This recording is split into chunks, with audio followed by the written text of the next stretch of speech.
fun. But what's up, people? Surprise, surprise, surprise. Live on a Saturday, Horror with Sir Sturdy podcast.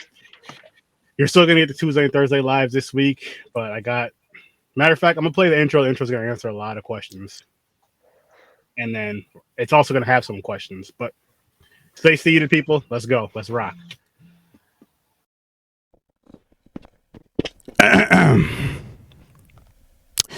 Listen here and listen good. Because very, very soon, as soon as I shut the fuck up and we start talking again, I have a question for you. I have two questions for you. Are we going to destroy this movie? Or was this movie good? Find out when SMARKNADO and Sir Sturdy take on Pro Wrestlers versus Zombies. Stay in your seats. Get on your feet. Turn up the volume and get ready to enjoy the show.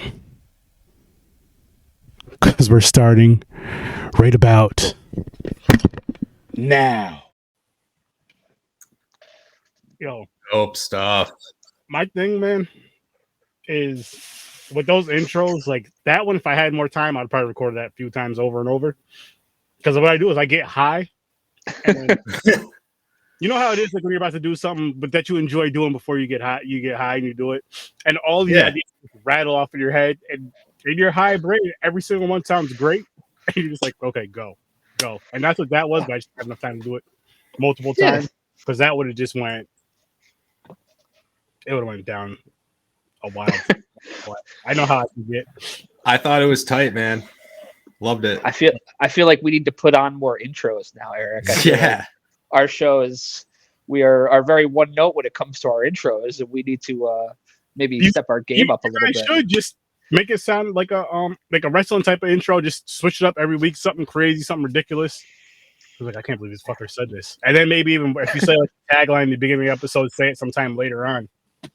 Yeah. No, we say it way later on. We say it right at the end. There you go. The tagline. Pay attention to the tagline, people. Mm-hmm. It's all about them cheese bags. There you go. But I got the guys from SMARKNADO here, and we're finally doing this, guys, a wrestling horror movie. Build is a comedy on Peacock, I'll have you know.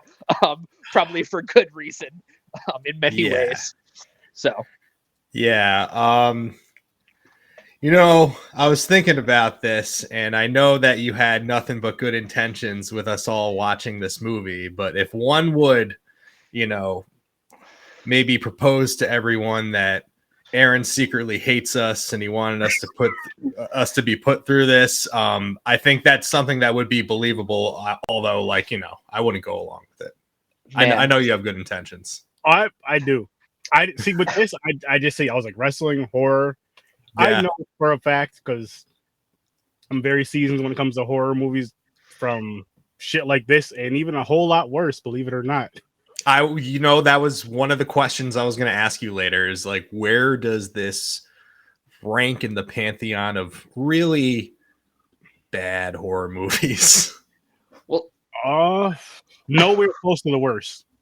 I'll say nowhere close to the worst. It's bad. This shit is terrible, though. Don't get me wrong, but like the worst one, I'm gonna tell you guys the worst one I've seen. It's called Blood Lake. It's on the Tubi, which is a free platform for anybody that wants to go out there and watch it.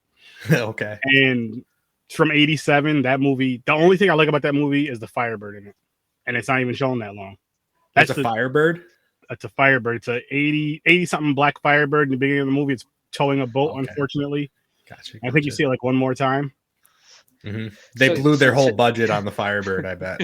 That movie is god awful. So I'll challenge you two to this.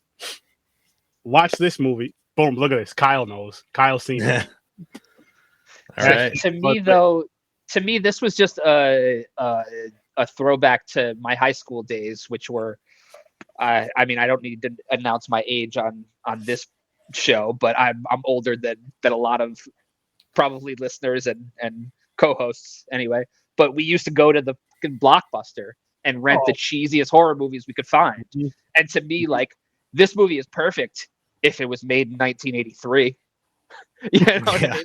But it was made in 2012 or something like that. It's mind-boggling, but you know, what are you going to get from a crowd-funded film? I guess. Yes, obviously. Well, actually, see. But a crowd-funded film. I don't know if you guys have heard of the movie Terrifier 2. I have. Recently. That was crowd-funded. Was it? I believe 200. Yeah, I believe it was ended up being about 250,000 crowd-funded, and it went to theaters. And they made right now they're at like 5 million they made, which is fucking amazing.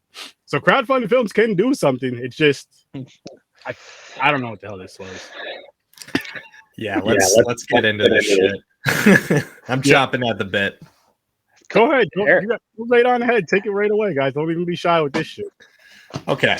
So I guess what I want to start with is the opening scene of the movie to kind of, you know, set the table for what we're going to see. It is just an indie show. They're showing highlights of an indie show.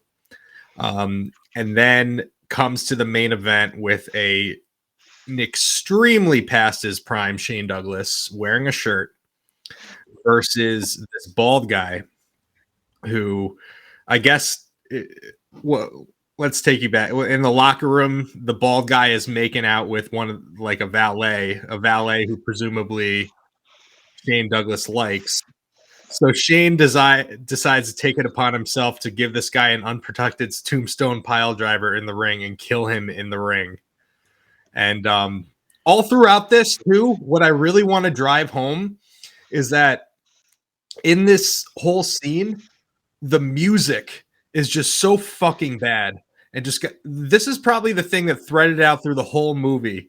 Just like made it so hard to watch, right? It was this amateur new metal / like late 80s like hair rock amateur fucking rock music, and it's the fucking worst.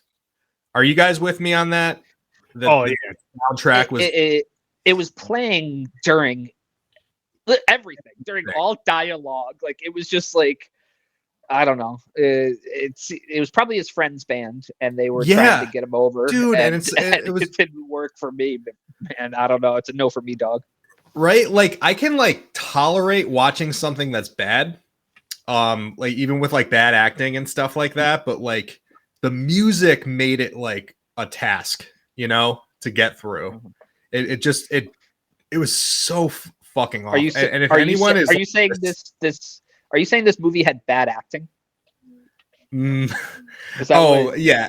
Another tell right away on the beginning of this movie. You see who the promoter is, who we find out is actually like the creator of the movie. His name's Kyle Knotts. I did a little research, and this motherfucker is ugly. Like you know that they're not using real actors in this movie. Yeah, it's. I'll say this about this movie. Yeah, I've seen better acting in porn, right, and better production value. Yeah, but the acting was like more like for real. In porn, the acting's more believable. Like, oh, shit. Yeah. Can I say something in regard to the acting? Because in my heart of hearts, I'm a huge Roddy Piper fan, right? Like I love Roddy Piper. I think everybody kind of does. If given the right material, I think Roddy would be a really good actor.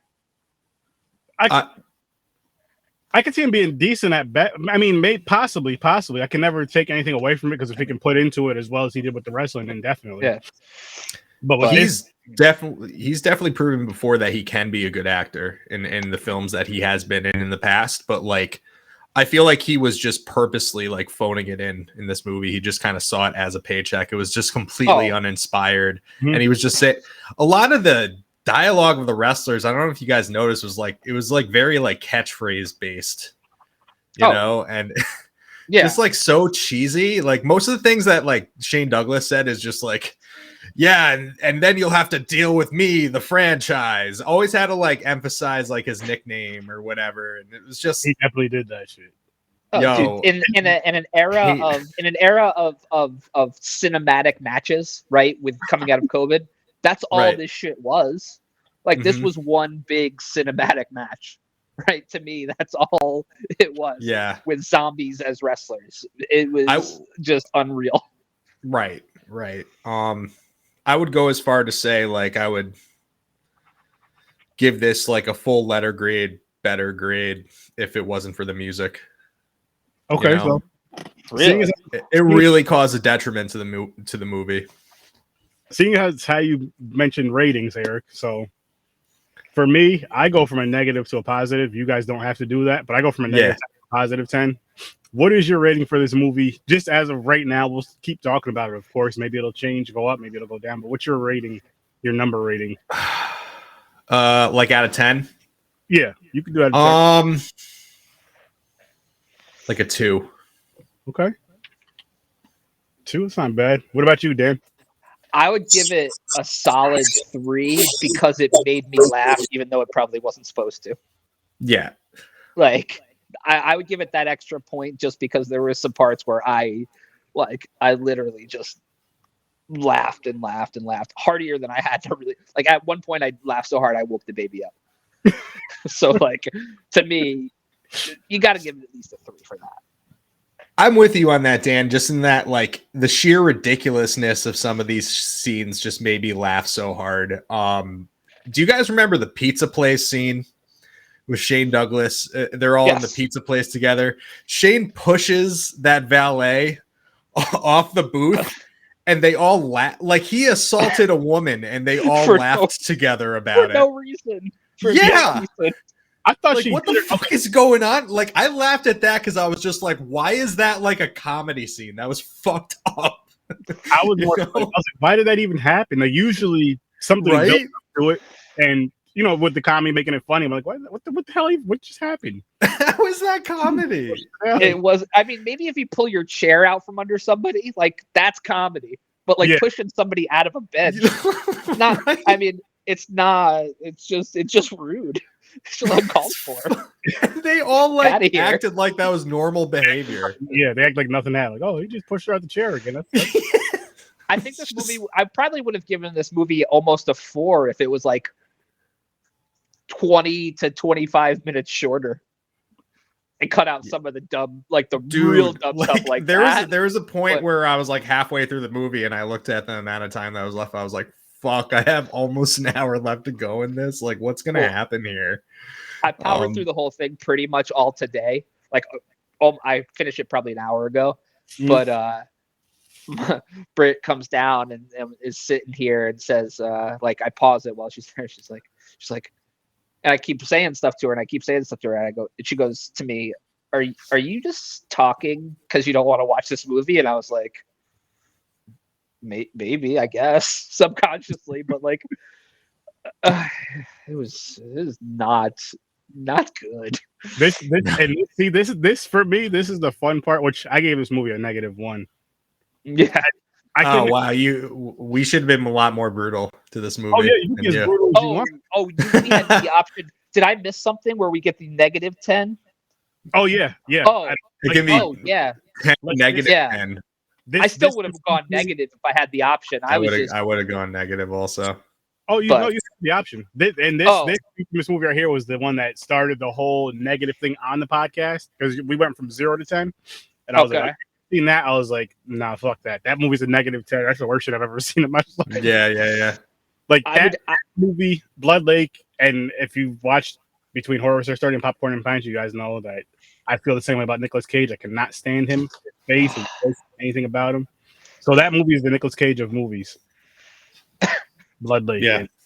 God damn it. I mean, I guess we could talk about Nicolas Cage another day, but man, that hurts my heart a little bit. Yeah, Nicolas Cage is he's signed up just to do any movie at one point, right? I feel like that's what he's still doing. He just accepts any role. Man, he's got some bangers. I can't. Okay. I mean, okay, I can admit I liked Face Off. I haven't seen it in years, and I liked Gone in 60 Seconds. I mean, women in cars. But I guess a lot of his quote unquote better stuff that people talk about a lot, I just refuse to. Like, if I have to, the only way I'll watch is if I'm doing a podcast on it, on my Popcorn and Pint show. Because if I don't have to, I'm not gonna put myself through listening and seeing his face if I don't have to. Mhm. And the podcast, I'm like, all right, it's the pod. I have to do it. So, of course, those assholes on Popcorn and Pints, yo, boom, Nicolas Cage movie. Let's do this. I'm like, fuck you guys. Or on this one, I like National Treasure. I've never seen it. I've never seen it. And then I kind of liked the first National Treasure. Yeah, I do. That's just me. Hey, what's up, Chris? How's it going, man? By the way, Chris, these guys have a dope podcast called SMARKNADO. Go check them out. Yeah, Chris, if you like wrestling. Even if you don't, because here, like, hey, Chris Harris is a wrestler, so he should like wrestling. With you guys too, like, I don't watch wrestling. I haven't watched wrestling in I don't know how many years, and I just enjoy the show because I love the back and forth banter and all that. Yeah. And I think my favorite part is when you guys, besides back and forth banter, is when you guys talk about like the older wrestlers that when I was watching, like, okay, I know who this is, I know who this is, and how you guys point them out or call like, yo, these guys are some dirty fucking dudes. Like, the shit that you hear from these documentaries and shit, like 20 years later, I'm like, whoa. Like Shawn Michaels is one of my all-time favorite wrestlers. He was just a dickhead, a straight up. Oh yeah, he was the worst. Would you consider Shawn Michaels was your favorite growing up? Yeah, but he was second to none in the ring, in my opinion. Oh yeah, in the ring he was phenomenal. As a matter of fact, I remember the Iron Man match and Eric. Him and Brett. Him and Michael was a Bret Hart fan. I was a Shawn Michaels fan. So I was happy. Yeah, Mike. Me and Mike were buddies growing up, and I'm a huge Bret Hart fan too, and I probably owe that mostly to Mike. Yeah. Speaking of my fucking asshole cousin, so you know how Bret Hart used to give, because he had a pair of the glasses. Everybody knows the pink Bret Hart glasses. He had a pair of those. He used to have, like, my uncle would bring him to wrestling all the time. Right. And he was like, he told me when we were kids that he got those from Bret Hart. No lie, maybe 10 years tops. Yo, remember those Bret Hart glasses I had? Yeah, my dad bought me those. Like, you're a fucking asshole. You well, I mean, I think Bret probably would have put the glasses on Mike, but that was also my dream growing up too. I would have. I think I'm gonna go out and buy a pair and just tell my grandkids that he did. Because, like, are they gonna go back and watch for it? Probably not. I mean, just look for a little kid that looks kind of like you may have looked when you were a child. Oh, that's me. Right. Early 80s. We all look the same in the 80s. Like, that's why so many of them were on. Who's that kid with the bowl haircut? Yeah. That's me. I never had a bowl haircut. I never did. Really? Hand to God. Never had a bowl haircut. I had long hair. Never a bowl. Bushwhackers, yes. Bushwhackers were his shit. All right. They say you got you guys. Yeah, their links are right in the description, man, on their Twitter link and then their audio platform link. Should be doing a new episode tomorrow or Monday. Yeah. Are you guys re-reviewing this movie? You gonna rewatch it and really break it down? I spent that hour and a half. I think that's enough. But let us know what wrestlers you wish were in this movie. Ooh. Jeez. I hate to say this, but, like, I could have definitely watched Hulk Hogan get ripped apart by zombies. I would have been. I agree with that too. I think Ric Flair would have been pretty good for the movie too. Honestly. Oh, yeah. Did you notice that, like, when they announced the wrestlers, like, remember at the beginning when the promoters were getting together and they were talking about an event to put together? Yeah. And they named, like, Kurt Angle. Who else was in it? Shane Douglas, Hacksaw Jim Duggan, Roddy, and then Matt Hardy. Then after Matt Hardy, there's just like a severe drop off, and I just feel like that was just such a tell of, like, they reached the end of their budget, and then they just grabbed a lot of local indie wrestlers to put through the rest of the movie. It was wasn't Facade? Yeah, Facade was in the movie. Who, by the way, is like a still relevant indie wrestler and still looks exactly the same. I did not recognize anybody past Facade. Me either. A single person. Right. Speaking of Facade, that one scene in the movie, like, you're supposed to be rooting for Shane Douglas, but then, like, he just laughs that Facade is going to get killed because he says indies jobbers deserve to die. Dude, this whole thing, like, just like, what is going on here? Like, acting aside, can we talk about the zombies? Because, like, in my heart of hearts, when it comes to like the horror genre, the zombie subgenre is my favorite part, right? You know, whether it's horror zombie movies or a comedy horror zombie movies or whatever, that's my favorite one. But like, stick to a specific kind of zombie. There was like and 3 different kinds of zombies. Some of them were like slow and drudgy zombies. Yes. Other and ones then some of them could were climb. like full-on humans, like with zombie makeup. It was just not like so there's 3 ways, right? The zombies could get made by this guy if he ripped their heart out and ate it. Okay, that's the one way. Yes. The other way is if those zombies ate somebody, but then the zombies just started coming to life. Like the Civil War guy zombie. Like this whole thing to me was just like, it was a bit infuriating in the like, just like stick to one brand of zombie. And sticking to what you're saying with the whole zombie thing, what got me was like, okay, so we know, you kill the brain, you kill the zombie. I'm like, this guy's just putting him in headlocks. Yo, like, remember like the woman had the main woman in the movie, she had like a sword of some kind to kill the zombies. And then Piper just puts his dukes up and he's just like punching the zombie. Like that's enough to take out the zombies. Yeah. Literally nothing you can do. Like, well, you know what made that better is if the way to kill the zombies, just do your finisher. Do a cool finisher, boom, they're dead. Right. I mean, I'm not saying it would have made the movie good. I still probably wouldn't have liked it, but it would have helped some. It would have helped some. I mean, it would have been Roddy getting a wedgie from the zombie. Did you see that? Like when he was barehanded wrestling him, he gets like the zombie. He goes to run away and gets like the zombie caught him like I catch my daughter trying to sneak off my lap. Like get out of here, man. Yeah. So can we talk about just how like the women in the movie, right? They're just all like the portrayal of the women in this movie was just all that they were like sexual beings, and I just, that was a gripe that I had with this, right? Because like all the women that were in it were like kind of like loose a bit, and of course I'm gonna have sex with you. You're a wrestler, like, and all the makeout scenes that were in it too. I felt like that shit was just off-putting, and I had to think to myself too, is like the wrestlers as a negotiation tactic, did they like have to have in their contract that they had to make out with a hot woman? Maybe, or maybe. I mean, I don't know who these people are acting. For the most part, I don't know a lot of them, so I don't know if someone were a couple or what. But you did kind of say, I was like, damn, these girls are easy as shit. Yeah. Like, it wasn't a good look. I guess you can attribute, I mean, groupies. There are groupies in wrestling. Like ring rats is what they're called.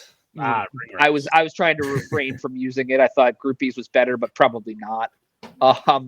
But I mean, one of the main heroes and ending of the movie was still a female, even though that female was sexualized at the beginning of the film. And that's another thing too. She got bit. Doesn't that mean that she's gonna change at some point? Like they had that last scene with Piper. Yeah. I'm like, what the? So like, doesn't that mean she's gonna become a zombie?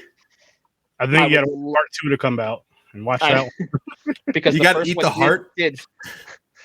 So whenever anybody makes a sequel and I think it's silly, I always say to somebody like, oh, because the first one left so many unanswered questions. If there's like a series of porn that's got like 156 of them, I'm like, this movie literally did leave a series of unanswered questions. Yes. And truthfully might need a sequel. Like too much didn't happen. I need answers. Like how many hearts did that guy eat to get his zombie army? Yes. How many? It's too much. Yeah, I was hoping to be more entertained with the kills or something. I'm just like, because when I see zombie, my favorite genre is slasher for the subgenre of horror. But like when I see movies like this, I'm like, okay, please, at least, even if it's shitty practical effects, shitty effects, at least be gory. Yes. Like, what did you think, Aaron, of like the fact that they would like do the close-ups of the stabbings, just like these quick cuts really quick of like the juice coming out. Did you think that was just so like low rate? Sometimes with stuff like that, I feel like when you see it in the background or like in the shadows, and then you see maybe the blood drips, so you don't have to see how bad it looks. That works better. There's times more with these type of films, and this just, I felt like this tried to do it tried to go beyond its budget without having the budget to do what it was trying to do, nor the talent to do what it was trying to do. It had so many fucking ideas, and every idea was a yes. Right, bro. This was a high school film club production, like straight up. Yes, to me, that's what it was. I feel like this is more so of because I feel like a high school film production can do better than this, because they're at least getting, they're learning, and they're trying. I feel like this was just some friends that were just like, yo, look, I got a few dollars. My dad knows so and so. He knows so and so. We can hire them to, let's pay the wrestlers this. Like the wrestlers that had the names got paid, and everybody else just showed up and they just recorded it. They just like, quick. I thought this was kind of like, wasn't this like the height of, or no, this was towards the tail end of Kurt's TNA career, right? This was 2013, this movie. Yeah, I mean, yeah, probably the last few years or so. I'm like, this dude is really, he's the bag he is getting is ripping zombies' ankles off and then turning into arguably the worst looking zombie that's ever existed, with like the obvious makeup with the slash across his head, like he got slashed by a dragon. Like, what is happening here? Just look at some of the other ones, zombie movies. Just look at some of the old school ones. If you got to borrow ideas, keep it simple. Yeah, man. Yo, so what did you guys think of the storyline of like Shane Douglas's family? Like right at the beginning of the movie, like his whole family and his little nephew got attacked by the zombies and become zombies. And I mean, I just thought it was weird in that, like, he was such a conflicted character as far as, are you supposed to feel sympathy for him? But then he does these fucked up things, and it's just, he's like it was a very weird choice for like a main character in the movie, based on like how are you supposed to be rooting for this guy?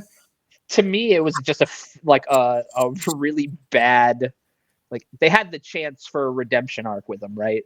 So they could have kept that his nephew alive. Yeah.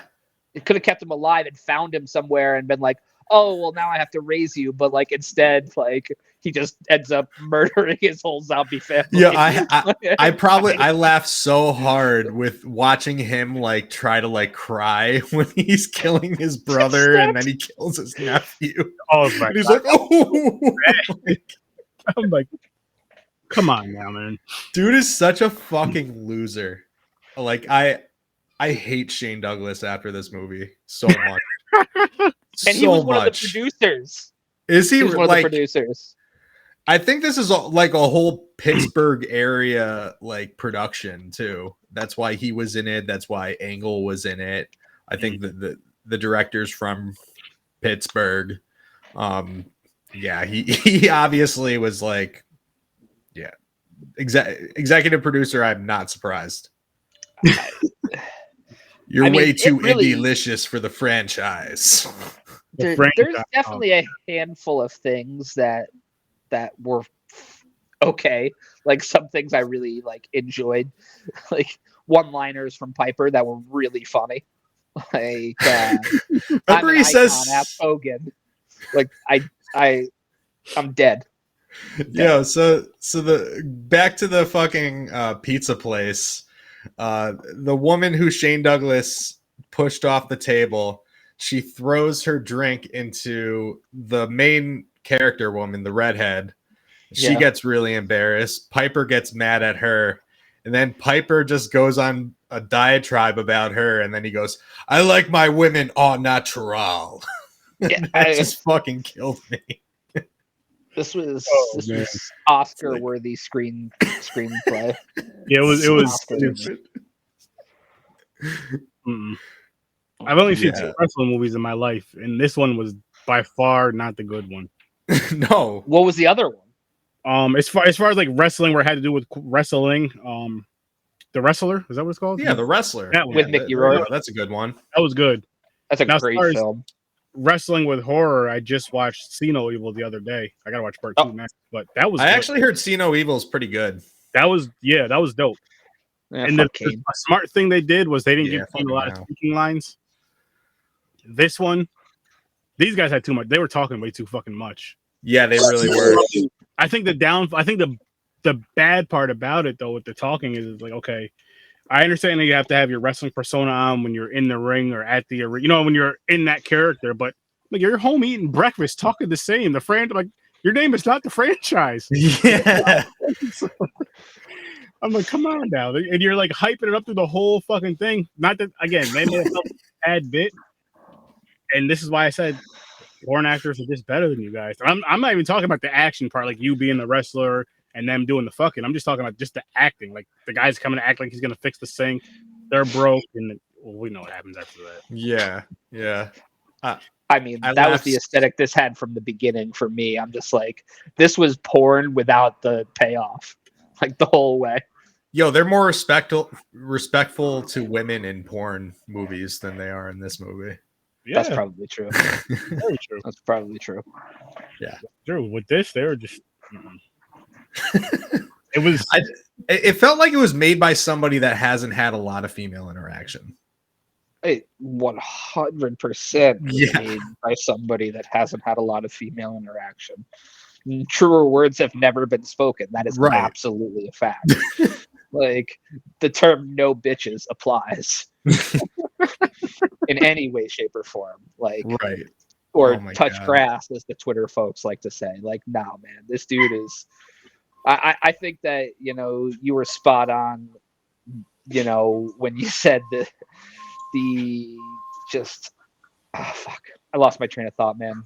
I'm just laughing at this movie internally so hard. No, I think that the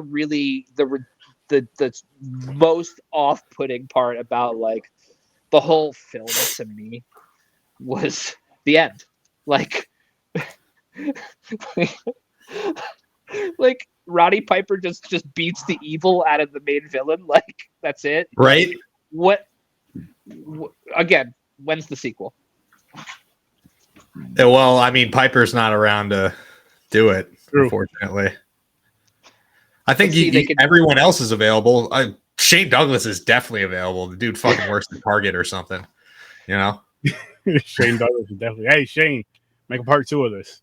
Right. Yeah, Shane, definitely make a part 2 of this. No, I think that you could just maybe Roddy and the woman have a zombie baby, and that's the whole premise of part 2. I'm just spitballing here, though. What's up with? Did you guys notice Matt Hardy and his wife Rebby Sky are casted in this movie? Mm-hmm. And not only do they have like a sex scene, but then Matt Hardy is making out with some other woman on the bus ride. Did you notice that? It wasn't his wife. Were they weren't married at this time? I think they were, or like, I mean, they were at least together. I mean, she goes by Hardy now, and she went by Sky in that. Yeah, that's true. So, but like, still, like, he was making out with some random blonde on the bus. I'm sure he said, "Don't worry, don't worry about it. It's for the movie." In the script. It's for the movie. I didn't write this script. Meanwhile, he's like, "Hey, add this shit in." Mm-hmm. Like, yo, Shane, you want me to be in this movie? I gotta kiss her. And he just pointed at the hottest girl he saw at that time. Put her in the movie. Right. Beautiful. Oh man, but yeah, this. If it wasn't for the plot holes and the music and the acting and basically everything about this film, I would have probably loved it. I'm with you. Again, it just seemed like there was too many ideas at once that were all accepted instead of just, okay, let's just do a simple storyline, a wrestling movie. and make it wrestlers versus zombies. You can even make it a wrestling match type of deal, wrestlers versus zombies, and just have a bunch of crazy fans. It's an indie thing. Boom. You don't even have to have big names in it. It could have just been a lot more simpler than that. You know. Yeah. I think if you wanted to build a story surrounding indie wrestling or wrestling in general, I think it would actually be better in the slasher genre and more believable. You know what I mean? That's just, the film buff in me, in that I love a zombie movie, but I also want it to make sense in some shape, form, or fashion.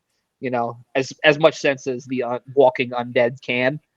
And them like having wrestling moves while they're zombified really isn't that. So. Yeah. I think that there should be a crowd-funded movie in an effort to make an actual good wrestling zombie movie in response to how bad this movie is. Call it indie wrestlers versus zombies. Yeah. Because at that point, like, your budget's wide open. Yeah. And you can actually put that money towards cool shit rather than to past their prime wrestlers that want to say their catchphrases. You know who I think could make a really cool, like, comedy slasher wrestling movie is Kevin Smith. I think he could pull off something like that in that sort of genre. It'd be really fun. But I'm a Kevin Smith mark, so what can I say? I can see him doing something. I can see him doing it because he's also the type of person that would go to that to say to the wrestlers, whether it be indie or pro, and hey, how would this sound to you guys? Or if they're in the movie or not, but how would this sound as a wrestler coming off? You know what I mean? Make it more believable versus this show was just over the top with actual wrestlers in it. Mm-hmm. Yeah. Super over. I mean, you've shown that you could take, the wrestling industry and make a good drama film about it. So that if you can make a drama film that's that believable, like, I think that you could pull off most anything when it comes to putting it in that environment. And I would be interested in it, but I'm a wrestling fan. And if, these companies like Warner Brothers that own AEW and things like that are going to want more content for, whether it be a streaming service down the line for AEW or, if Peacock wants more content, I think it's you can pull it off because there's enough people that would watch it, particularly with WWE fans. You know what I mean? Definitely. And with a horror fan, I'm going to watch something at least once. And yeah, I think WWE did like a little something like that, even though it's more of a fun kind of horror thing. They did the New Day Undertaker. Yeah. They have a Netflix like choose your own adventure. It's like Escape from the Undertaker. Yeah, Aaron, you should check that out. Interesting. You know the New Day? Yeah, I know who they are. Yeah, they're so fun. They're so awesome.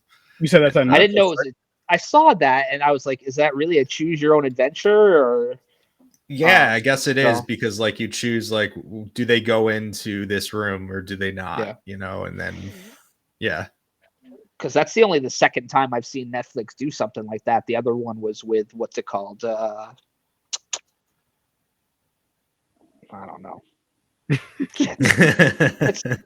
It's the anthology series there. I'm sure we've all heard of it too, because 100% you have. And the only way I could describe it is like super graphic, so I'm not going to, because it's just the first episode that I remember.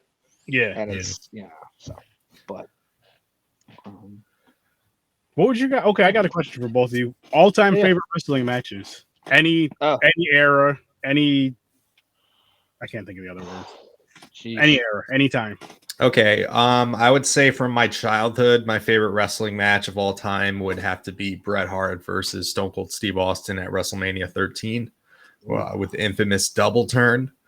It really made a star out of Stone Cold Steve Austin because, he passed out from the sharpshooter. He did not give up, and he was in a pool of his own blood. That shot of him in the sharpshooter just became like such an iconic picture for so many years in the WWE.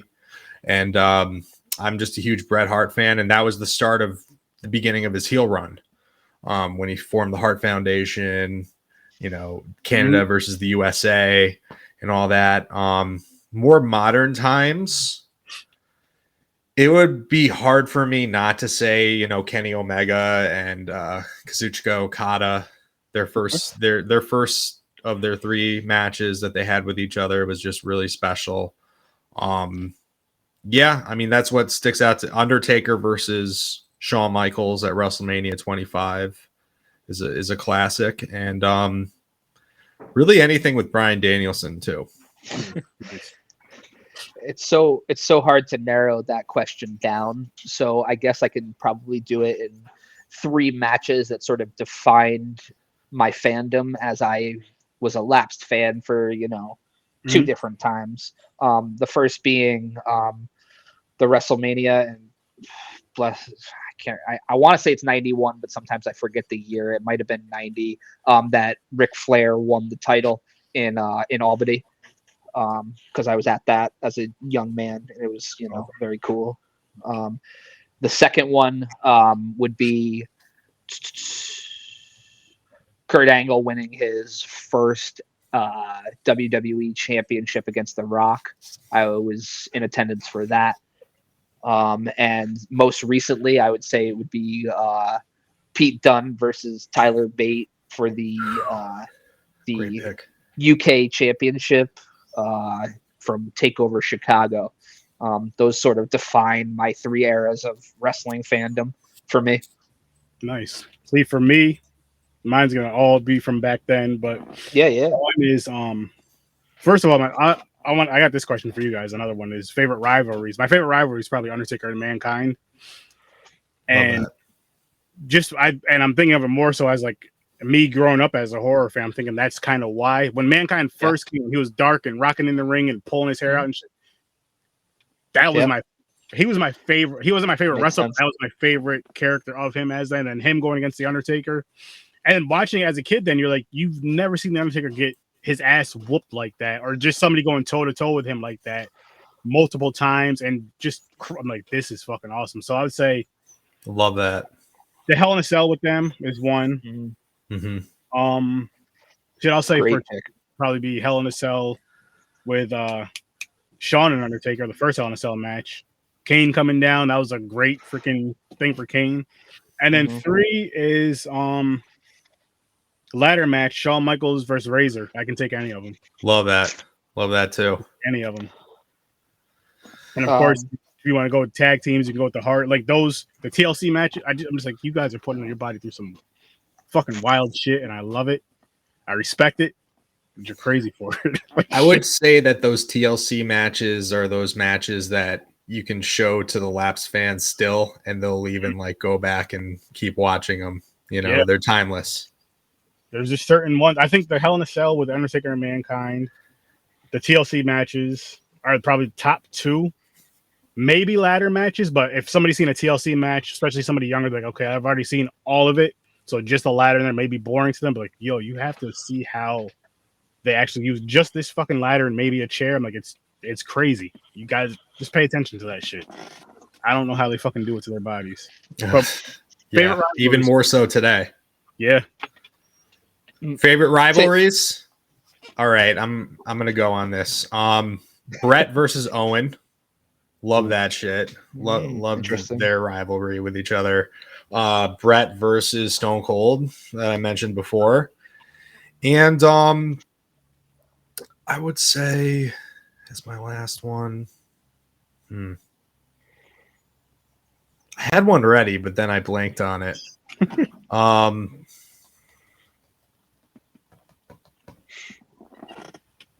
You know what? How about you go? I lost my train of thought. Dan, that's go. Okay. I think that there's one rivalry and one rivalry alone that everybody will be able to relate to and remember, and that's Vince and Stone Cold. Oh my god. I mean, to me, there's not a rivalry that's more definitive of an era than that rivalry, and it's because, man, Stone Cold was all of us. We all wanted to beat the shit out of our boss. We still do. And that's why Stone Cold was relatable, because he beat the shit out of his boss and got to come back to work. Or didn't, but still did. Like it was just one for the ages. That was the rivalry that brought everyone to watch Raw every single week. What is Stone Cold Steve Austin going to do to Vince McMahon this week? And on a lesser scale, I would say Austin and Rock. Yeah. You know, having headlined that many Manias, it's another, you know, rivalry that people will always be like, I'm not saying it's to this point, but they'll be like, I know where I was. Like, you know, the time in your life where you were when that rivalry was happening, like when it was unfolding, and when the, you know, WrestleMania 17, that match at the end, and, you know, just so much about it was just lightning in a bottle, really. Absolutely. I remember the rivalry. I was going to say it was Chris Jericho versus Shawn Michaels around like 2009, 2010. That was awesome from top to bottom. I think they have a retrospective on it on Peacock if you guys ever want to check it out, because I know that was a period where a lot of people weren't watching, but what they did with this, and it just like became a new character for Chris Jericho, him being a little bit more sinister. It was really, really good. Nice.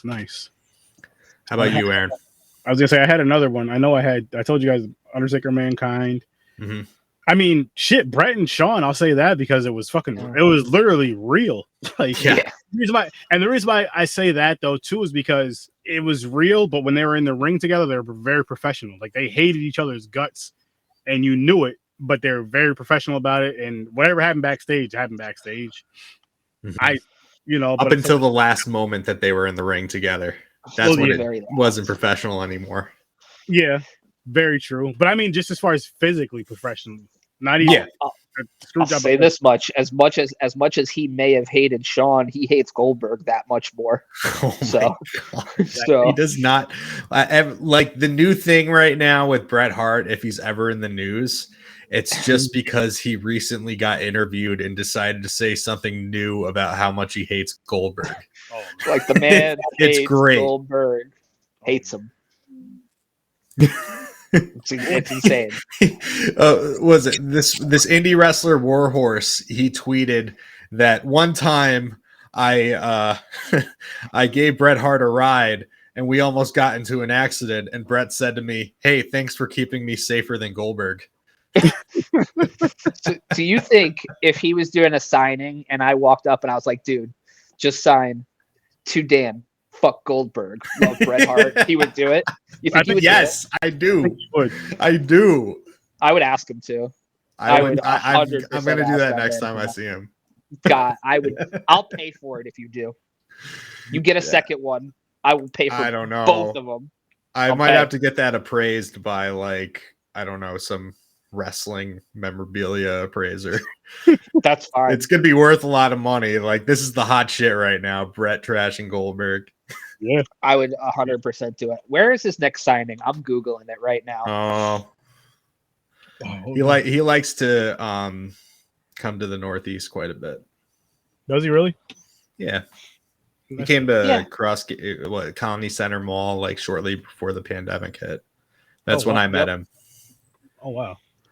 I may have actually went to go meet him. I went to go meet Mick Foley when he came up here last. There's certain ones I'll go and meet, and there's some that's like, nah, fuck that. Yeah. Do either of you listen to Mick Foley's podcast? I heard it's pretty good. So his last episode, apparently he revealed some things, and I probably should have and could have said this a little bit earlier when we were actually talking about him, wrestling. But apparently he's got severe spinal damage. He's got, severe muscular damage, like, and he's in real fucking bad shape right now. Poor Mick. Yeah, that's believable. He gave his body to the business. It's shit. He gave a lot. I mean, just from what we were talking about with the Hell in a Cell match, like that, and that's not even half the crazy shit he did. That's just like something that really stands out. As I'll call myself, well, then I was like a fan. So I'm like a fan of those times, but I know people who are fans of his, I'm sure, from day one up till now even, and they seen him do all the other crazy shit, ECW and shit before. I'm just like, yo, this guy is just like, wow. What he was, for example, what he was doing every single night just in the Cactus Jack persona. He was doing that one spot on the ring apron where he was hitting the elbow right onto the concrete on the outside. And he was just doing that night after night after night. Just that alone, the amount of damage that does to your body. And then on top of that, like he's getting thrown off the Hell in a Cell. He's getting thrown that same match. He got thrown through the cell onto the mat. That bump people don't talk about enough. Everyone talks about the one when he gets thrown off the Hell in a Cell. At least he had some give because there was tables there. When he got thrown, just thrown right through the cell onto the apron, that was fucked, dude. That like gave me more chills than that wasn't being thrown off the cell. Was that what was one of those not supposed to happen? Was it through the that cage? One wasn't supposed to happen Through the cell, yeah. Through the cell was not was never supposed to happen. Just for him to get thrown off the top of that shit, and they're taking him away, and he's still like, I don't know if that was real or not. Them taking him away, I feel like it was. In my heart, I want to say it is. But even if it was still real to me, damn it. Even if it, either way, I feel like, say if it wasn't, I feel like he would have still got up and done the same shit. Like, what the fuck are you guys doing? The match ain't over yet. I'm not done. I'm still breathing. He fucking interfered in the main event later on that night. He's a monster. How is this guy not in the hospital? How is he wait, let me knock before I say this. From that, how is he still alive after that match? Like, I don't know. Like, all jokes aside, like, because I understand the whole with wrestling. I understand the script, this, that, and the third, but you can't fake a fall. You can't fake getting thrown through a cage. Like, there's no, how to land, but it's like if I move just a slight, not even a full inch, just a hair, I could be done. That's some wild shit. Like, the man's tooth came out of his nose. Please don't tell me this isn't at least kind of real. Like, he was that picture of him smiling with the tooth coming out of his nose. I guess you can kind of look at it like it's just kind of like a movie or a TV series. Like, yes, when somebody gets shot in the movie, it's fake, or when somebody jumps off of something, but there's a stunt guy that knows what the fuck they're doing, that's taking that jump and they're landing on mats. But I'm sure it doesn't feel great. I'm sure it doesn't feel great. So, and like Eric said, that bump that he took, that he did the elbow off onto the concrete, onto the outside, is like, dude, his hips are shredded. They're like a hamburger. Didn't he get his ear ripped off in a match too? A fucking with Vader when they were in Germany, and that was a spot that like he would do every single night where the ropes would get tangled up, and he was like in a noose with like the top and the middle rope, and he couldn't get his head out of it, and his ear had to be sacrificed in order for him to get out, because those are like cables. Yeah, it's terrifying. Yeah, fuck that shit. Right. Hey, like, and then he did all the exploding ring matches in Japan with him and Terry Funk, another crazy fuck who was like, I don't know how he's still alive. I've actually seen both of them live. I believe we've seen them live, because I used to go to wrestling here and there with Michael when it was the Knickerbocker and then the Pepsi. And good old Knickerbocker Arena. Yes. So you probably saw when he was Chainsaw Charlie, Terry Funk. Yep. I honestly don't remember, but I remember seeing him. I remember seeing Hacksaw. I remember seeing a cage because it was the old blue cages. I was like, what? This is the blue cage, right. That was the most brutal cage they ever had, and like when they changed from the blue cage to like the mesh cage, it made all the wrestlers happy. Happy. There was no give in those blue cages. That was just like just smacked it. Yeah, that was bars. That was rebar covered in fucking linoleum. That's all that was. That was not a cage. That was a prison match, basically. Freak out. Looked like it was a little easier to climb the blue cages, but that's probably the only advantage it had over the other one. Man, cage matches are weird, man. They really are. Like, they all have different rules. I was gonna say, I remember when the rules were, which I think these are the best ones. You just got to get out of the cage. First one to climb out of the cage wins. Leave it at that. What's the point of pinning somebody in the cage and winning by submission? All this other shit. It's not a Hell in a Cell match. Cage match, you get out. Hell in a Cell, you beat the shit out of each other. Right. Hell in a Cell, I'm all for. Yeah. Hell in a Cell, I'm all for. 100%. But cage matches are dumb because why can you escape out of a door? No. Yeah. That's another thing that's happened recently, like escaping out of the door in a cage match. Like that should never fucking be the case. There's nothing exciting about that at all. No, it takes away. It takes away. Mm-hmm. What would you say overall your favorite type of matches? Oh, favorite type.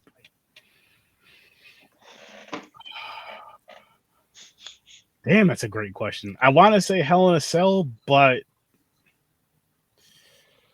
I'll say Hell in a Cell. Hell in a Cell or any type of like hardcore. I just love seeing. You know what? No, I'll say like a TLC because I love seeing the high flying shit, and you see more of that from those type of matches than you do from a cage or well from a cell. But Hell in a Cell, sure. Close number 2. We don't see TLC matches too often these days. No. But you do see multi-man ladder matches and stuff like that with a lot of athletic guys. I mean, that's the one thing that's like being preserved a lot more. But I think WWE's kind of gotten away from a lot of the chairs and the tables and stuff. As CTE research has come more and more to light. But I mean, there shouldn't be any excuse. They should still use tables. Yeah. Right? I agree there. They could. And then what would be your guys' favorite type of matches? I would say for mine, as far as like an ender for a feud, would be like an I Quit match. Okay. You know, because you just have to reach that level of brutality right to the end, to where the opponent just says, all right, that's it. I give up. Most recently, the I Quit match that happened, Finn Balor and Edge, was awesome. And Edge is he's having like his second run right now after being gone for 9 years. And it's really entertaining. It especially right now. I don't know if you heard, but you know, Vince McMahon is gone. Oh yeah. So the content is so much better without his oversight over everything. And yeah, that feud in particular with Edge and Finn Balor is really good. And then Rey Mysterio's son recently turned on him too. Recently turned on Rey. So it's like a father-son, match that's going to happen at some point. But a lot of interesting things that are happening now. That's good. That's a tough question for me, man. I could narrow it down to probably 3, right? With a caveat on one of them. I love a submission match, right? Just like an I Quit match, but just submission, a little, just that finality to it. A submission match where you make somebody tap out. You just have to tap them out. You can't pin them. It's just more realistic to me as far as a fight is concerned, right? Secondly, I would say a Pure Rules match from Ring of Honor. I think they're really fun and they are more in a sports-based way. Now, what's that? Pure Rules. So the way it works is you're allowed a certain amount of ring breaks, or rope breaks, and then you can get locked up in a submission and it won't have to be broken. You are not allowed open hand shots, or I'm sorry, closed fist shots at all. What am I missing? You put me on the spot here. And it's rounds. There's right? a time limit. 3 rounds. It's a time limit, or 3 round time limit. Some of them go with 3 rounds. Time limit. Yeah. Is there rounds in that? I don't think there is rounds. Oh yeah, I've seen it with rounds, and I've seen promotions do Pure Rules with rounds and without. It gives it a very sports feel. Yeah. Speaking of a sports feel, you know what? One of my favorite, I guess, it was match/events. It was the King of the Ring event. Was always a fun event for me. It's supposed to be coming back, actually. Yeah. Really? Yep. As a full event, because the other rumor is that the Hell in the Cell as a pay-per-view is going to be done for. Well, that's not a rumor. That's pretty much confirmed. Is it confirmed? Yeah. Oh, they had that as just a paper. So every single match is a Hell in a Cell match? No. So it's like this. Like they had this weekly, yearly event called Hell in a Cell. It would happen in October, and then the fact is, like, when you have an event like that that's already set for October, you just kind of scramble at the last minute to like put matches together that could be a Hell in a Cell match, even though like a feud may not warrant a Hell in a Cell match. It's just like, oh, it's the time of the year to do a Hell in a Cell match, so it just took away from this what made Hell in a Cell so special, which means that, you know, it should be like the ender to a feud, right? Yes. And it should only be brought up for that reason. So just putting it as an event just made it just so played out. It takes the whole feel away. It takes the feel away from like a match. So that Hell in a Cell, what you're just saying right now. Now imagine that same event back when Mankind and Undertaker had that match. It would take so much away from it. Yes, they had that build up already, and yes, you can even say with the whole Halloween thing and the way they're, you know, the way their characters portrayed it. But if they're doing it just okay, well, this is coming up in October. We got 6 months to get to this instead of that build up. Even though, you know, because some of those build ups I love when they're like a year or two long and going. They're just fighting whatever, and then you get that Hell in a Cell match, and then okay, now it's over. Right. To have that as a specific event, nah. I would say that the Hell in the Cell do it once or twice a year, like Eric said, as a feud ender, as a you know, a finisher, if you will. But you know, finishers aren't respected anymore. So, but I'm glad that it's gone, and I hope that they don't do away with the match totally and try and innovate. Because if it ain't broke, don't fix it, for sure.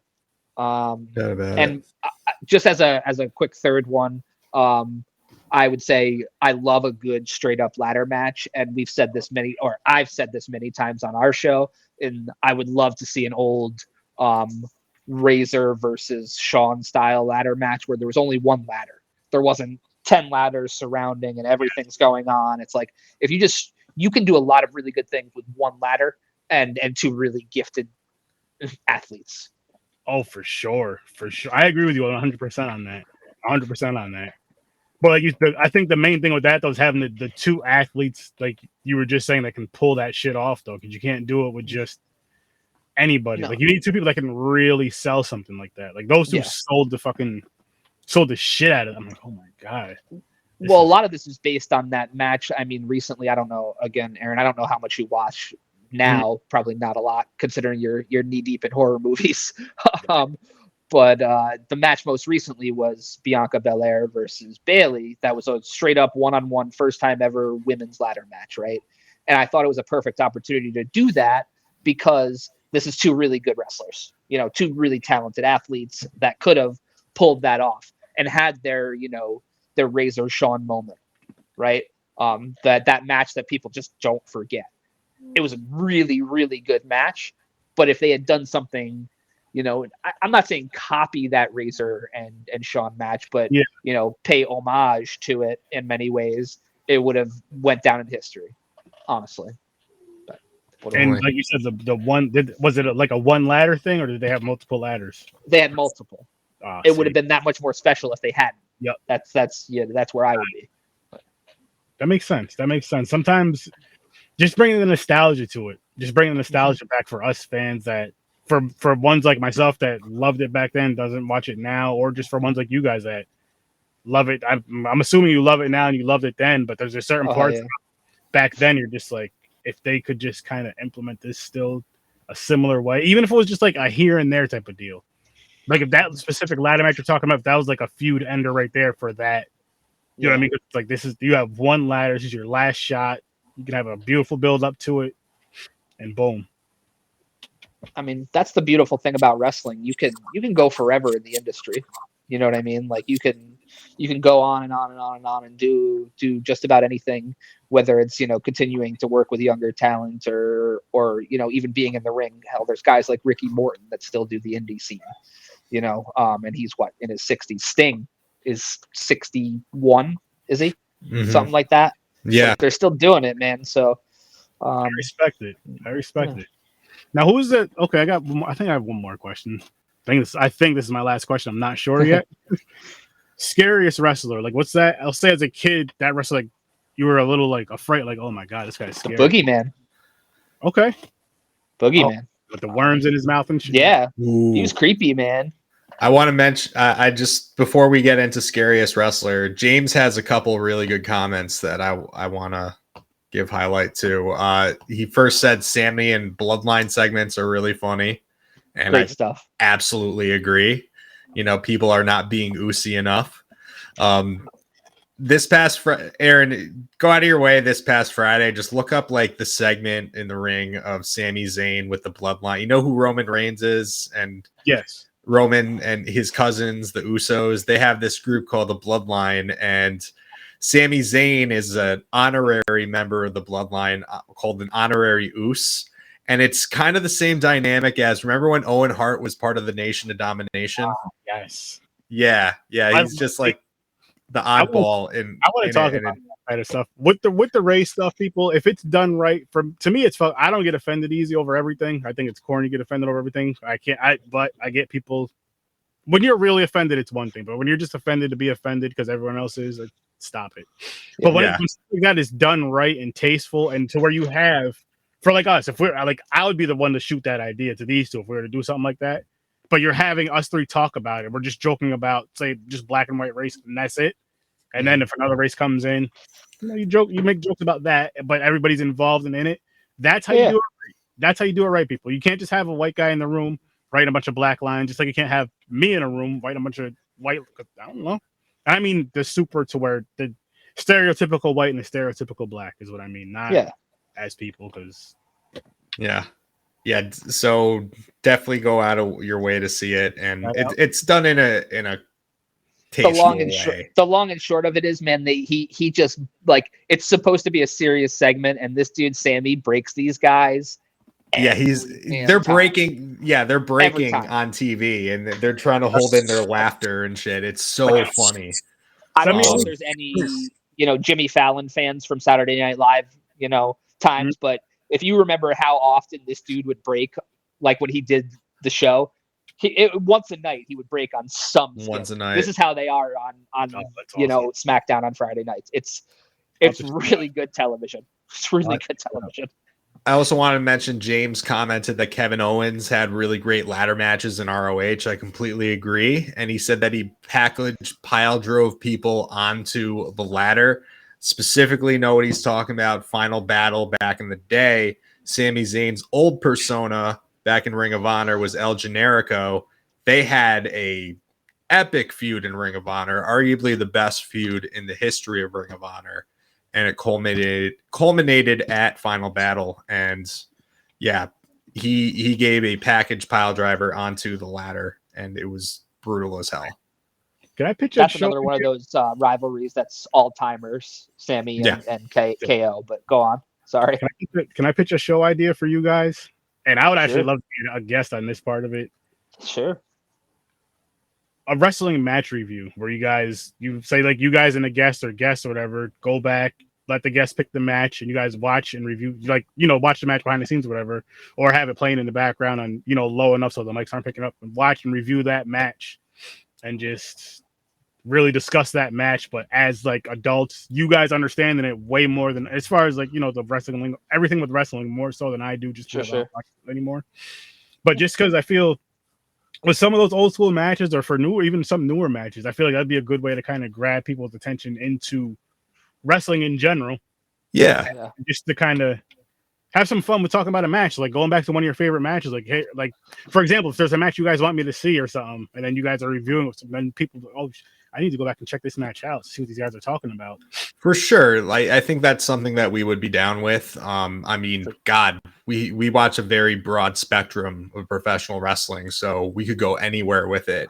Mm-hmm. And I think it would be really cool just to hear the perspective of somebody that doesn't watch as often. If, as far as, like, does this wrestler connect with them the same way that they connect with us, or vice versa, and they may even find somebody cool that we don't find cool, I mean, I definitely think that's an idea that we could have down the pipeline, because have your people probably sooner than later. People call my people.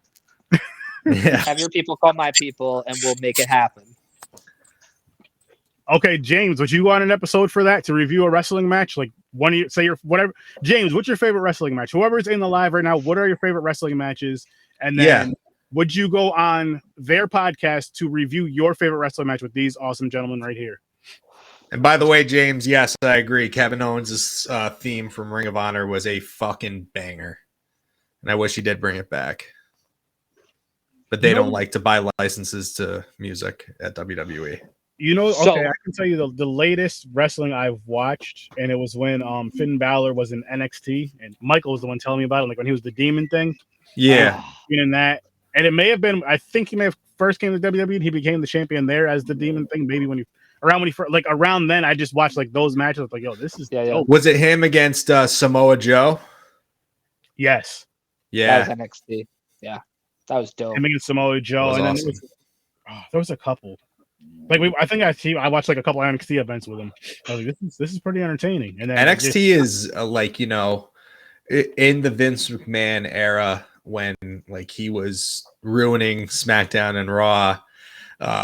Triple H was in control of NXT, and pretty much he was allowed to do whatever he wanted, and it's just more of a pure wrestling show with more practical storylines and great storytelling. And NXT was what got me back into wrestling. Eric and NXT was what got me back into wrestling completely, pretty much right around that time, honestly. Nice.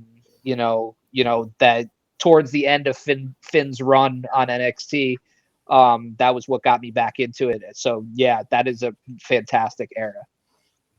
Nice. No doubt. And then speaking of sorry.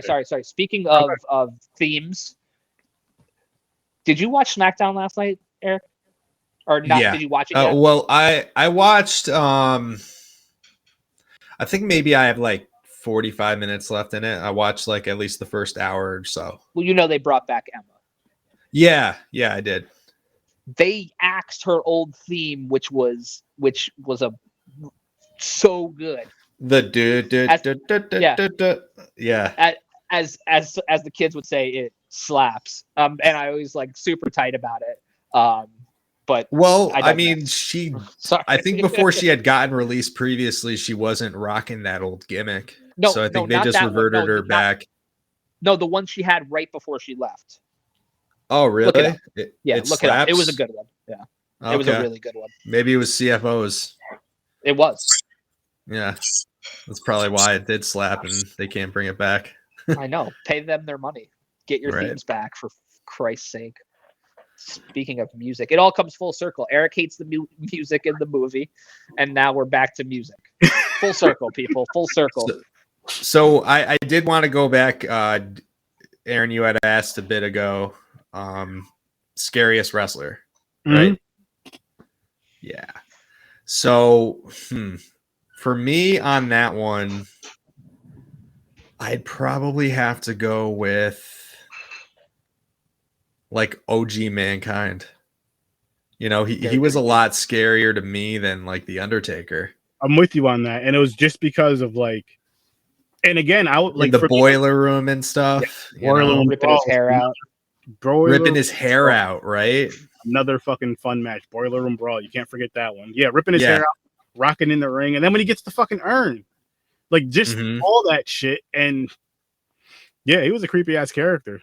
He was a creepy. He did it so fucking well. Like I enjoyed Cactus Jack and I enjoyed Dude Love, but Mankind was the best, hands down. Like the Sacco one, it was fun, but it wasn't scary anymore. But I don't. Right, like that Mankind was truly like a unique horror movie character.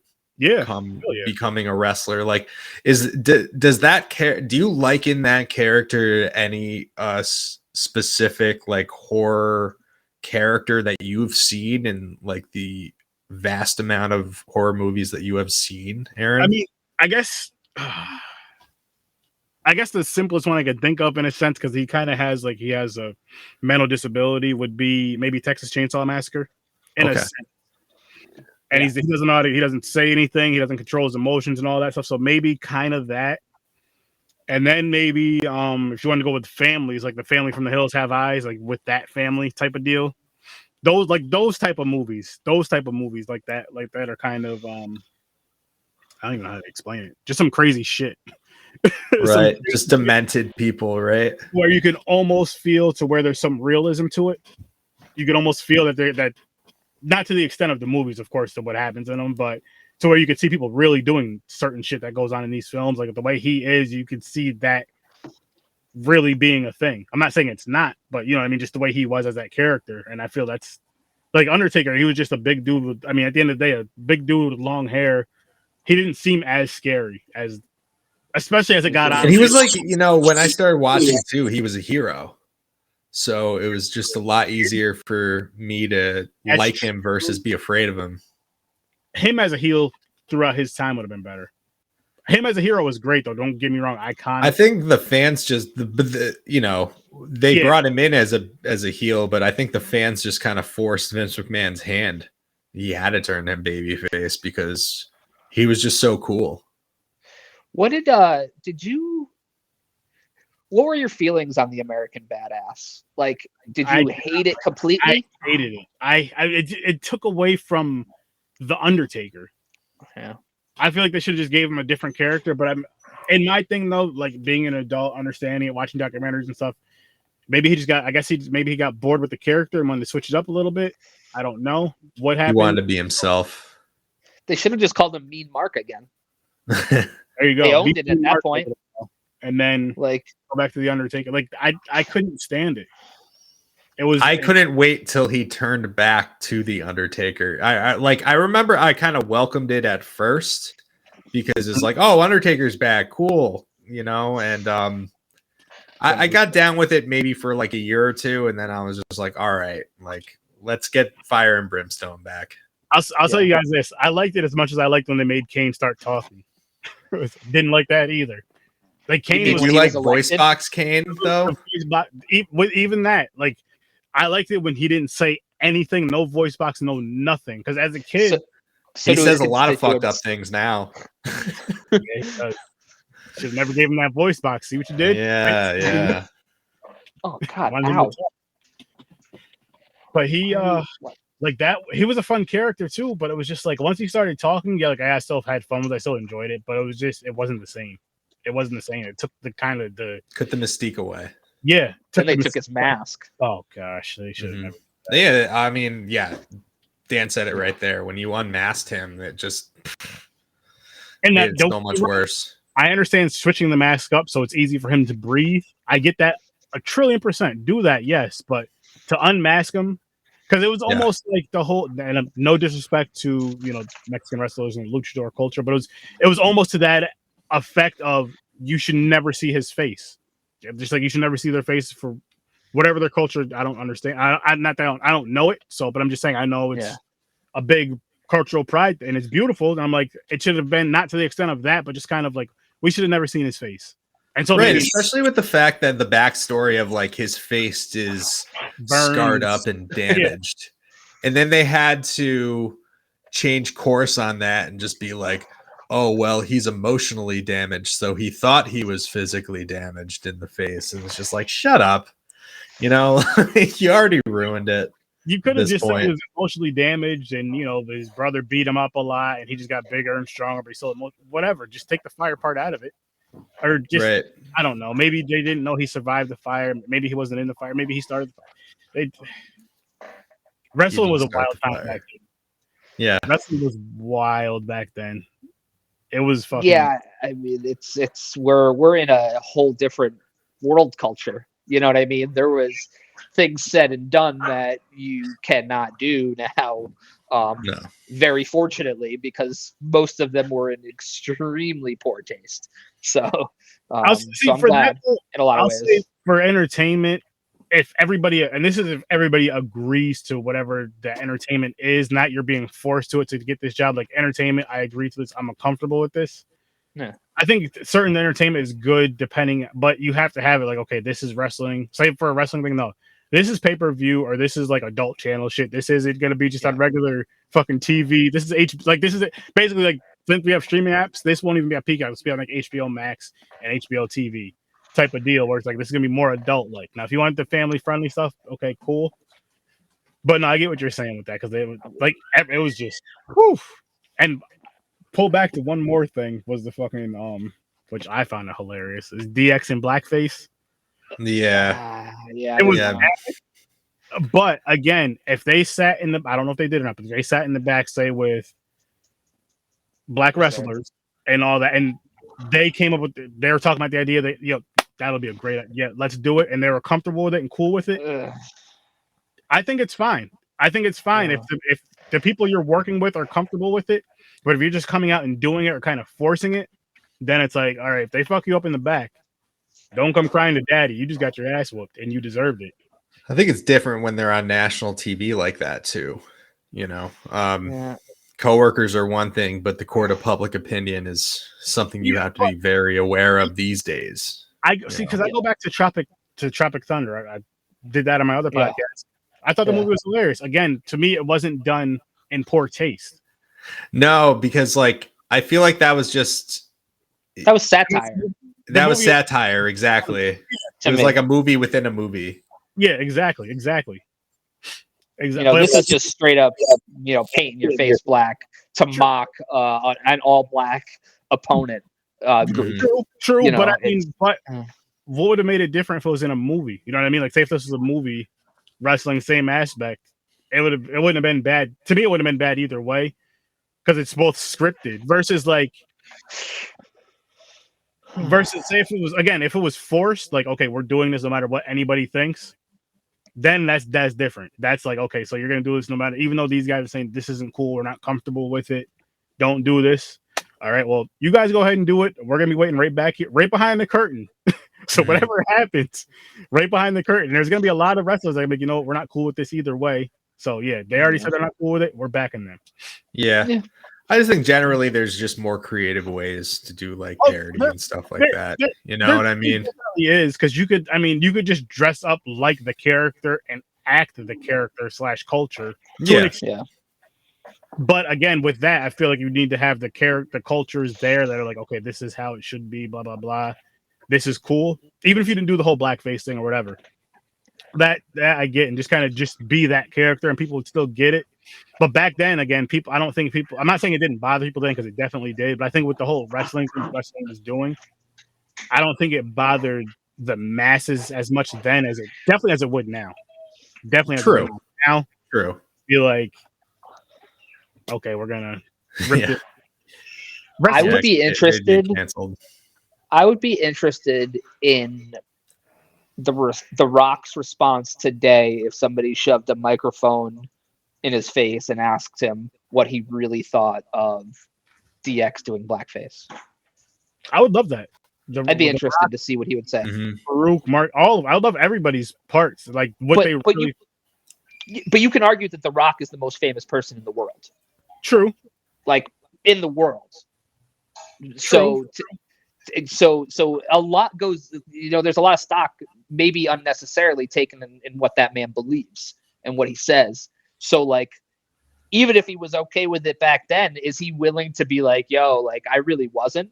That's a big... Yeah, I mean that would be, honestly, I feel like the best way to have that conversation would be a podcast, a wrestling podcast. I say SMARKNADO, but and just say you have The Rock on there, you have the Nation on there, the Nation of Domination on there, and just ask them those types of, just seriously, how do you guys feel? And the reason I say a podcast is because shit doesn't have to get cut out like it does for a real interview, for a radio interview, TV, all that bullshit. They kind of soften it up. It's like, no, I want to hear the real deal shit. Real. You guys know what I'm trying to say.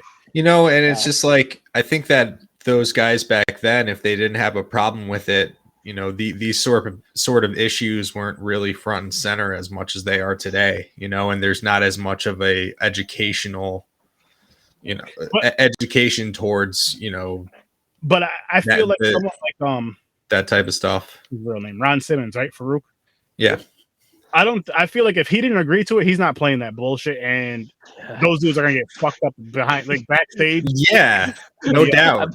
I mean, that's why I feel like they were obviously they knew it was gonna happen. That's why I feel like they're comfortable. I think they were comfortable with it, but I'm sure in hindsight they probably have a little bit of a different opinion these days. Maybe, but I guess it would be a good conversation. They could be one of those things. Yes, I was comfortable with it then, but now I don't know if it was such a good idea, or maybe they're still feeling the same exact way. Like it was at the end of the day, it's entertainment, and we all talked about it behind. I don't know. I would love to see times change. Yeah, that is a fact. Times, no doubt. I mean, that's bad as far as that goes. And then you can go with the whole just the over sexualization, like rapiness with wrestling back then. Yeah, I mean, like Stephanie McMahon and Triple H, getting married while Stephanie's drugged. Yeah, is not something I really want to. I don't know how true it is or not, but I'll watch like What Culture, and there's another WrestleMania, I believe. One of them, they're having a countdown of just some wild moments with Vince McMahon. I'm just like, holy shit! How does he not have more suits against him? There was a point where every time there was a new woman being put on TV, she was in a 2 to 3 week angle where like Vince McMahon was like hooking up with her. Yeah, like it happened all the time. It was like Stacy Keibler, Tori Wilson, Trish, Dawn Marie, Trish, Jesus, it was Sable, everybody but his wife. Yo, right? And now they're separated. They are now. So, Good for her. Good for her. Nope. He probably was like, all right, that's it. After she lost her Senate election and they spent millions of dollars on it. So he was like, I'm done. That's it. I think they were always, I think they were probably in a loveless marriage for a long time. If I had to guess. Come on. Them? No. Really? Well, that was like, just looking back and thinking about it, like, those are some wild fucking, like, some of that shit, you're like, how was like making Trish bark like a dog? Remember that shit on TV? Yeah, some wild shit. Fucking wrestling. Having sex with corpses. Oh yeah, Katie Vick. Didn't he want to have a thing with like him and his daughter messing around? Didn't Vince want that? And they were like, no, that's too much. Yeah, like he pitched that, and they were like, no, we're not doing that. Like, fucking crazy. That is the point where Linda McMahon should have left Vince. Like, you know what? Right? She probably did, realistically. Like, let's not kid each other. Yeah, but I mean, signing the fucking paper. Like, listen, you know what? This is taking it way too far. Yeah, this isn't gonna work. Like, I know it's quote unquote script and all this stuff, but you're gonna end up putting your tongue down your daughter's throat in the middle of the ring on Monday Night Raw, and here it goes all the Raw folks. I think. Yeah. I just have to say, I think the only thing that my wife has heard me say is "sex with corpses," and then just shook her head when she walked upstairs behind me. So we might be talking later. I can't believe I'm talking about. Yeah, she heard you say sex with corpses, but what we're talking about right now is like way worse than sex with corpses. Way worse, man. In wrestling. Yeah. Well, technically, it kind of almost is. What is this for Mr. 30 podcast you're going on, Dan? Are you going on there again? Let me watch this episode. Talk about sex and corpses. No, that was an angle in wrestling. I know. You don't remember? Horrifying. It's oh my god, Mark Henry and the old chick. That was with Kane and Triple H. Hand. Wow. Oh yeah, Mae Young had given birth to the Hand. Wow, we lived through some wild shit with wrestling. Sexual chocolate.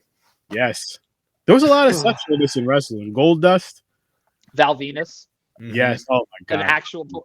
Not an actual porn star, a porn star character. That was hilarious. Like, what the fuck? Godfather. Hello, ladies. And the Ho Train. Yeah, though. Oh my god. Wow, wrestling. Now that we're talking about it out loud, I see why the Attitude Era is not around anymore. As entertaining as much as we all enjoyed it, that would have to be. A lot of it doesn't age well, my friend. A lot of it. That's why I said that would have to be on those, those HBO streamings, maybe Amazon Prime streaming. That's not. Nah, you can't have that on TV. Not anymore. Yeah, it's wild times. Yeah. Oh man. Just think of the good times. But I guess we go eat dinner soon. Yeah, okay, so we can wrap this one up, gentlemen. I am too. Had a great time. All right. An amazing time. This was a lot more fun than actually watching pro wrestlers versus zombies. I must say. And the same running time. I was surprised at how much more wrestling we talked about than I thought we were. I was like, man, I'm gonna have to really stretch my my knowledge of This of horror. Yeah, I had like a favorite horror movie ready. If you were gonna ask it. What is it? Day of the Dead. Not mad. Do you have a favorite horror movie? Original Dawn of the Dead, and the only horror movie that's ever actually truly scared me. I'm admitting for the first time on air. The original Candyman. Nice. I couldn't go in the bathroom without every light on and like somebody standing near me for like 2 weeks. Terrified of Candyman. What about now? Okay, do you still have this same issue in the bathroom now? Do you have to? No, I'm good now. No, I know that Candyman isn't real. I think, but I have said the name way too many times. I've never said it in the mirror 5 times though. No, I haven't either. I'm being dead serious. I'm not gonna. Because if Candyman showed up, that'd be a really bad time. Yep. SMARKNADO will just be down to one guy, one host. Hey. One man. Candyman got Dan. One man booth, my man. No, but I love the original Dawn of the Dead in the mall. That's just such an iconic one that me and my friends used to watch over and over again. Nice. Through high school. So gotta watch that one again. It's been a while. Yes. And really quick, last question for you then, Eric. What's your favorite, or no, not your favorite horror, the one that scared you? Oh man. When I was a very young kid, Chucky really scared me a lot. As maybe until I turned like 12, 13, I was like, all right, this is kind of silly and kind of funny at that point. But like when you're a little kid, Chucky scared the shit out of me. Like really. As an adult, I don't see too many horror movies.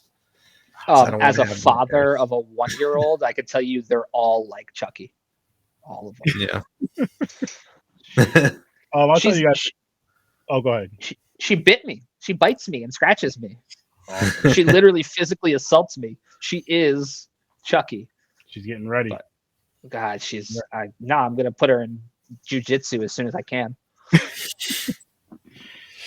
But for me, Creepshow Part 2, the hitchhiker scene, that one, as a child, I was terrified. Like, same with you. Someone would have to walk me to the bathroom, stand by the door, I'll go there, do my business, come out, and then go right back to the movie.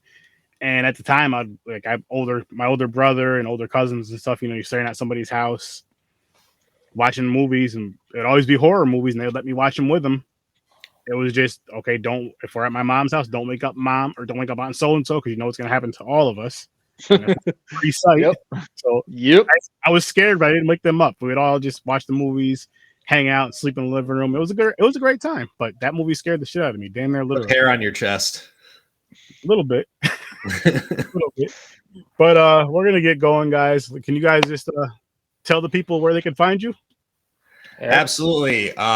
Follow us on Instagram at SMARKNADO, on Twitter at SMARKNADO1. Leave us a nice 5-star review on Apple Podcasts. Listen to us on Apple Podcasts, Spotify, anywhere where your podcasts are available, really. And check us out. We put out an episode every week, and love to hear from anyone that wants to listen. Damn right.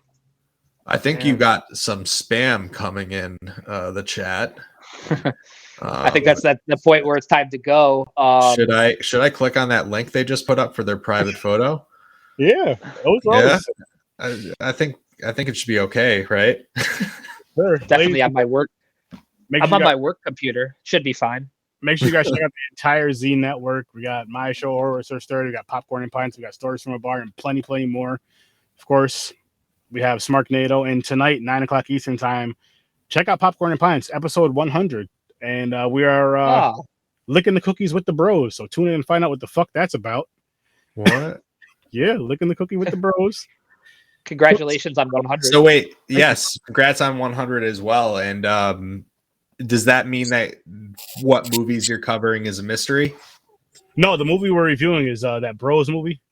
Oh, really? The one with Billy Eichner? Yes. And I have like a half hour left of it. Pretty fucking funny. I bet it is funny. He's hilarious. Have you ever seen Billy on the Street before? Can't say I have. I think it's on Netflix. Just look it up. He just like goes up to random people in the street and asks them questions, and he has a lot of very passionate opinions about certain things and that other people don't, and it's hysterical. He's great. But yeah, we're gonna be licking the cookies with the bros tonight, episode 100. So you guys tune in for that 9 o'clock Eastern time, and we're gonna get out of here. I'll see you in your nightmares. Peace. Stay fresh, cheese bag. Man. Take care.